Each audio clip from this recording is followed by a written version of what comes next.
Mateus, no capítulo 5, dos versículos 14 a 16, nós lemos: Vós sois a luz do mundo. Não se pode esconder a cidade edificada sobre um monte. Nem se acende uma candeia para colocá-la debaixo do alqueire, mas no velador, e alumia todos os que se encontram em casa. Assim brilhe também a vossa luz diante dos homens, para que vejam as vossas boas obras e glorifiquem a vosso Pai que está nos céus. Senhor Jesus claramente diz: vós sois a luz do mundo. Ele fala a respeito de brilharmos de tal forma que o Pai seja glorificado. Para que a gente entenda a declaração do Senhor Jesus, nós precisamos compreender a perspectiva bíblica de luz. Qual o significado de luz na Bíblia? Luz fala de revelação. Por exemplo, em 2ª carta de Paulo aos Coríntios, no capítulo 4, a partir do versículo 3, a Bíblia diz: mas se o nosso evangelho ainda está encoberto, é para os que se perdem que está encoberto, nos quais o Deus desse século cegou o entendimento dos incrédulos, para que lhes não resplandeça a luz do evangelho da glória de Cristo, o qual é a imagem de Deus. Observa, para que não lhes resplandeça. Agora versículo 6. Porque Deus que disse: das trevas resplandecerá a luz, Ele mesmo resplandeceu em nosso coração para a iluminação do conhecimento da glória de Deus na face de Cristo. Podemos ainda citar a declaração de Paulo aos Efésios, lá no capítulo 1, nos versículos 17 e 18, ele diz: para que o Deus de nosso Senhor Jesus Cristo, o Pai da glória, vos conceda o espírito de sabedoria e de revelação no pleno conhecimento dele.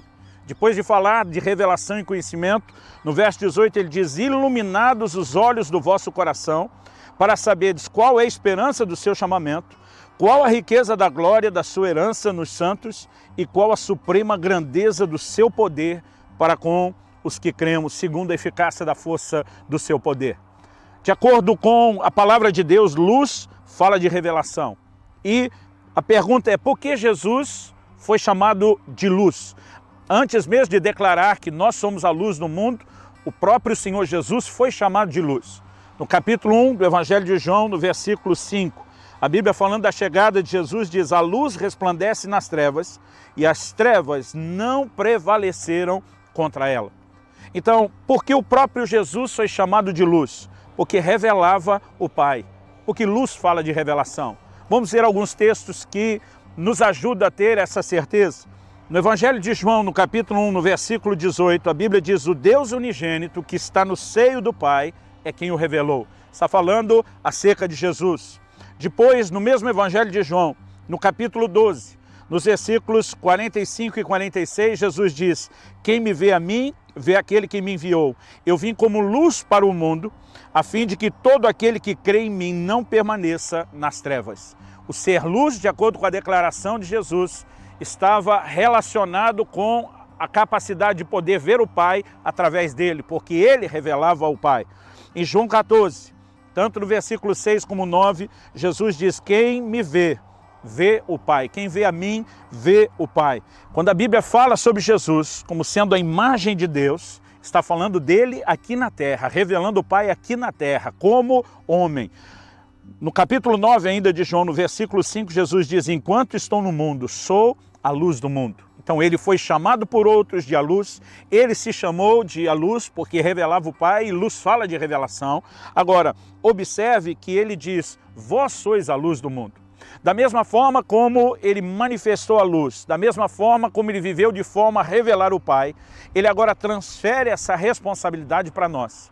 Ele diz: para que vejam as vossas obras e glorifiquem o Pai. Em outras palavras, que vejam Deus na vida de vocês, que vejam Deus na atitude de vocês. Então nós entendemos que como luz, assim como Jesus é, como luz, nós também temos que revelar algo. É importante que a gente entenda que luz fala de revelação. É importante que a gente entenda que Jesus, se chamando de luz, estava nessa condição de revelar o Pai. Por quê? Isso nos ajuda a entender qual é a responsabilidade que ele nos transferiu quando diz que nós somos a luz do mundo. Como luz também temos que revelar algo. Quando a Bíblia fala de João Batista, em João no capítulo 5, no versículo 35, diz: ele era a lâmpada que ardia e alumiava, e vós quiseste por algum tempo alegrar-vos com a sua luz. João Batista vem manifestando a revelação de Deus aos judeus. Um ministério específico voltado aos judeus. Mas sabe o que é interessante? Quando o apóstolo Paulo é levantado para proclamar a palavra de Deus aos gentios, Atos capítulo 13, versículo 47, diz o seguinte: porque o Senhor assim nolo determinou. Paulo falando: eu te constituí para a luz dos gentios, a fim de que sejas para a salvação até os confins da terra. Essa luz é sempre uma revelação de Deus com um propósito: produzir salvação, tocar os homens, gerar nos homens uma resposta para Deus. Assim como João Batista era a revelação de Deus aos judeus, assim como Paulo especificamente era a revelação de Deus aos gentios, como o próprio Jesus, nós somos incumbidos de manifestar a luz. Que espécie de luz devemos ser? Exatamente a mesma que Jesus foi. Até porque o que precisamos entender, que o mesmo Jesus que realizou um ministério poderoso aqui na terra, depois envia os seus discípulos para continuar o que ele começou. Em vários cenários do Evangelho nós percebemos que ele nos transfere a responsabilidade de continuar e de levar adiante aquilo que ele mesmo começou. E no assunto da luz não é diferente. Quando ele diz, vós sois a luz do mundo, ele está dizendo, vocês têm a responsabilidade de servir de luz e revelação para os outros, da mesma forma, da mesma maneira, como eu, enquanto estou com vocês, tenho servido de luz. Nós precisamos entender que andar nos preceitos de Jesus, obedecer os princípios que ele nos ensinou e que estamos estudando em todo o Sermão do Monte. Isso não se trata apenas de um código de conduta. Isso fala a respeito de um comportamento necessário, que nos ajuda não a mostrar aos outros que somos melhores do que ninguém de forma alguma, mas que nos ajuda a revelar Deus aos outros. A responsabilidade de viver o Evangelho é para que o Evangelho que nos tocou não pare somente em nós. Quando as nossas obras são vistas, outros vão glorificar a Deus a respeito da nossa conduta, vão enxergar Deus, vão se sentir atraídos para Deus, e nós temos essa responsabilidade. Lá na primeira epístola de João, no capítulo 4 e no versículo 12, a palavra de Deus nos fala a respeito de revelar Deus e de mostrar Deus. 1 de João, capítulo 4, verso 12, diz o seguinte: ninguém jamais viu a Deus. Mas ele diz, se amarmos uns aos outros, Deus permanece em nós e o seu amor é em nós aperfeiçoado. Ele começa já no versículo 7 dizendo, amados, amemo-nos uns aos outros, porque o amor procede de Deus. Todo aquele que ama é nascido de Deus e conhece a Deus. O que não ama não conhece a Deus, pois Deus é amor. Depois de definir que precisamos amar, porque essa é a natureza de Deus, ele conclui no versículo 12 dizendo, ninguém jamais viu a Deus. É por isso que ele é chamado de Deus invisível. É por isso que, quando se revelou no Monte Sinai, Moisés disse que Deus não apareceu com forma nenhuma. Salvo algumas poucas manifestações específicas no Velho Testamento, que chamamos de teofania, nós não temos aparições de Deus. Deus não se revelou com nenhuma forma, ele não fez questão de ser visto por ninguém, mas quando eu e você andamos em amor, que reflete a natureza de Deus, esse Deus que é invisível aos olhos naturais, ele poderá ser visto pelos outros nas nossas vidas. Portanto, a responsabilidade que temos de andar em amor, de praticar todos os princípios que Jesus nos ensinou, é porque através desse estilo de vida, através dessa conduta, o Pai será revelado através das nossas vidas. Quando o Senhor Jesus diz, assim brilhe também a vossa luz diante dos homens, para que vejam as vossas boas obras e glorifiquem o Pai, nós precisamos entender que boas obras não é apenas quando estendemos a mão ao necessitado, quando damos uma esmola a alguém, quando socorremos alguém. Jesus está falando de uma boa conduta. Jesus está falando de uma forma de viver. Jesus está falando a respeito do testemunho. Nós precisamos entender o peso e a importância que o testemunho tem. É por isso que, escrevendo aos Colossenses, o apóstolo Paulo diz, usai de sabedoria para com os que estão de fora. É por isso que o apóstolo Pedro, na sua primeira epístola, ele diz, mulheres, sejam submissos aos vossos maridos, para que vocês possam ganhá-los para Cristo sem palavra, por meio do vosso procedimento. Muitas vezes a nossa conduta, ela fala e fala alto, e às vezes até mais alto do que palavras. Como disse Francisco de Assis, pregue o Evangelho, se necessário, use palavras. Ainda que tenhamos a responsabilidade de anunciar, de usar as palavras, de responder. O apóstolo Pedro diz: a quem indaga acerca da razão da esperança que é em nós.